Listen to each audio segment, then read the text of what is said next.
కరీంనగర్ జిల్లాలో ప్రతి కాంగ్రెస్ పార్టీ కార్యకర్త 14 ఎన్నికల్లో 11 సార్లు ఎమ్మెల్యే, 3 సార్లు ఎంపీ, 1 సారి ఎమ్మెల్సీ, 14-15 సార్లు బీఫామ్ ఇస్తే దుఃఖాన్ని దిగముంగుకొని ఎన్టీఆర్ ను వెన్నుపోటు పడిచిన నిన్ను, నాదెండ్ల భాస్కరరావు అనుచరుడైన నిన్ను ఎమ్మెల్యేగా, ఎంపీగా, ఎమ్మెల్సీగా ఏ ఎన్నికల్లో పోటీ చేసినా వేలాది మంది కాంగ్రెస్ పార్టీ కార్యకర్తలు నిన్ను భుజాల మీద మోసిన మాట నిజం కాదా? పల్లకిలో అసెంబ్లీకి పంపిన మాట నిజం కాదా? మిత్రులారా, 40 ఏళ్ళు నీ కోసం, నీ పదవి కోసం, నీ కుటుంబంలో జడ్పీటీసీ, ఎంపీపీ ఏ పదవి వచ్చినా నీ కుటుంబానికి ఇచ్చుకున్నా జగిత్యాల కాంగ్రెస్ పార్టీ కార్యకర్తలు మౌనంగా నీ కుటుంబానికి ఊడిగం చేసిన మాట నిజం కాదా?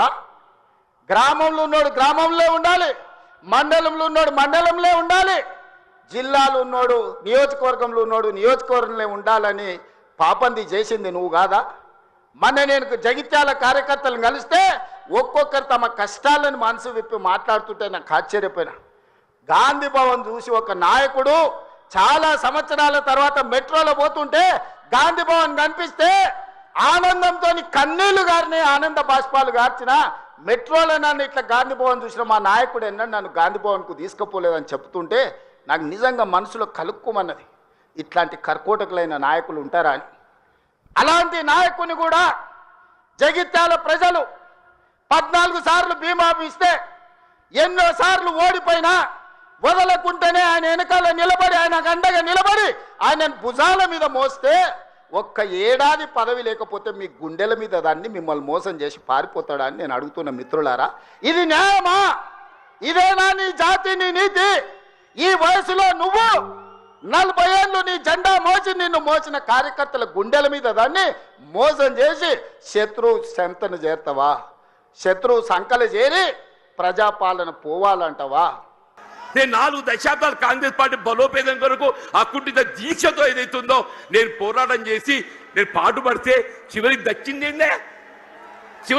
ఏంటి అని చెప్పంటూ నేను ఆల్రెడీ ఈ వయసు లోపల నాకు ఈ గోసేంది అంటూ నేను ఇలా 75-76 సంవత్సరాలు వచ్చినాయి అంటున్నా. నా జీవితం చివరి దశ చేరుకుందని చెప్పి అంటున్నా. నా జీవితం చివరి దశలో ఏదైతుందో నాకు ఈ మానసిక క్షోభ ఏంటి అని చెప్పి అంటూ నేను ఇవాళ కేసీఆర్ గారు పెద్ద మనసుతో ఏదైతుందో మరి నా చేయూత నాకు ఏదైతే చేయి అందించి నాకు అండా నిలుచుండని చెప్పంటూ నేను అదే 4 దశాబ్దాల కాలం కాంగ్రెస్ పార్టీ సేవలో, కాంగ్రెస్ పార్టీ నిర్మాణంలో నేను పాటుపడితే నా చివరి దక్కింది అయింది.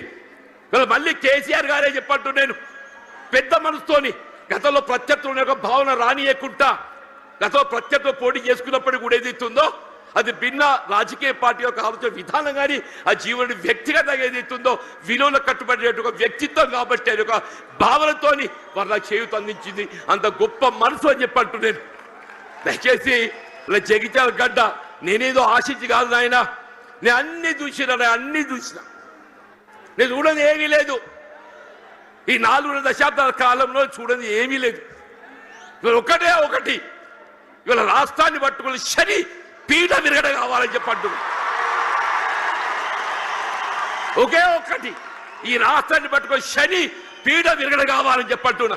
ఆ శని పీడ విరగడ కావడానికి కొరకు ఏదైతుందో కేవలం కేసీఆర్ గారి యొక్క నాయకత్వంతో మాత్రమే సాధ్యమవుతున్న భావనతో ఏదైతుందో ఇవాళ కేసీఆర్ గారి యొక్క నాయకత్వంలో బీఆర్ఎస్ పార్టీ చేరదొరుకుతుందని చెప్పంటు. దయచేసి ఇంతకాలం నాకు అండగా నిలిచిందా మీరు? నిజంగా మీ అందరికీ నా చేసే జీవితం మీ అందరికీ నీ సేవ చేసి రుణం తీర్చుకోలేని చెప్పంటున్నాను.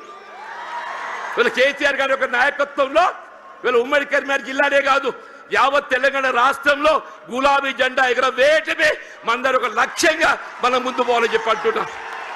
రాబోయే కాలం 119 స్థానాలు ఉంటాయి, ఎన్ని ఉంటాయో తెలియదు కానీ ఎన్ని స్థానాలు ఉన్నా అని ఉమ్మడి రాష్ట్రంలో కాంగ్రెస్ పరిస్థితి ఏ విధంగా మారిందో రేపు రాబోయే శాసన ఎన్నికల్లో మీకు 94 ఉప ఎన్నికల్లో కాంగ్రెస్ పార్టీ పరిస్థితి కంటే ఇంకా ధీరంగా తయారైపోతుందని చెప్పకుండా మనం చూస్తామని చెప్పంటాం. ఇట్ వాజ్ నాట్ బట్ 10% అలా ఇట్ వాజ్ నాట్ బట్ 10% అని చెప్పంటున్నా. ఇవాళ పరిస్థితి కూడా ఏదైతుందో రాబోయే కాలంలో ఇవాళ ప్రజా అభిప్రాయం ఎవరైనా ప్రజాభిప్రాయానికి అనుగుణంగా పనిచేయాలి. 5 ఏళ్ళు నడిచింది, నడవలే. మిషన్ భగీరథ నీళ్ళు పుష్కలంగా రాలే, ఏమైనా రాలేదా? వచ్చినాయా? మరి ఇప్పుడు ఏం రోగం పుట్టింది నాకు అర్థం కాదు. ఇప్పుడు ఎందుకు గుంటుతుంది అది? ఎందుకు నీళ్ళు ఎత్తలేవు? వస్తున్నాయా ఇప్పుడు? మరి ఏం చేయాలా? లాగులు వలిగేదాకా చంపాలి. మంచి మాట కాకపోతే ఏం చేస్తారు? మంచిగా కట్టిన ఇల్లు పెట్టిపోయి కదా, 5 ఏళ్ళు నడిచింది కదా, మరి మీకేం బీమారీ వచ్చింది నాకు అర్థం కాదు. ఇంత పొడుగు మాటలు మాట్లాడుతుందా? అడ్డం పొడుగు మాట్లాడుతుందా? పొద్దున్న లేతే కేసీఆర్ చావాలి, నువ్వు 1000 జన్మలు ఇచ్చినా నేను చావనా కొడుకు అనుకుంటున్నావు.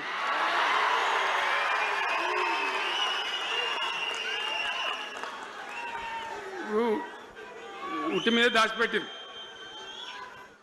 మన ఇళ్ళలో దాతారు కదా, ఏది ఉట్టి ఉట్టి అని ఉంటుంది. ఇప్పుడు మీకు తెలుసో లేదో కానీ ఇప్పుడు ఈ మధ్యలో ఫ్రిడ్జ్లు మోపింది, మునుపు ఉట్టి అనేది ఉంటుండే. ఎండిపోయిన చేపలోకి నీ రొయ్యలో అవి ఉంటే నీ వరుగులు ఉంటే దానిలో పెడుదురు. పిల్లికి అందదా ఉట్టి, కింద కూసుకొని శాపం పెడతా ఉంటుంది, తెగాలే పడాలి తెగాలే పడాలి. పిల్లి శాపానికి ఉట్టి తెగుతుందా? మరి ఈ విధవారు కేసీఆర్ చావాలంటే కేసీఆర్ దత్తడా? మీ దీవెన మీ ఆశీర్వచనం ఉంటే జీవన్ రెడ్డి గారు అన్నాడు, నాకు 75 ఏళ్ళు వచ్చినాయి.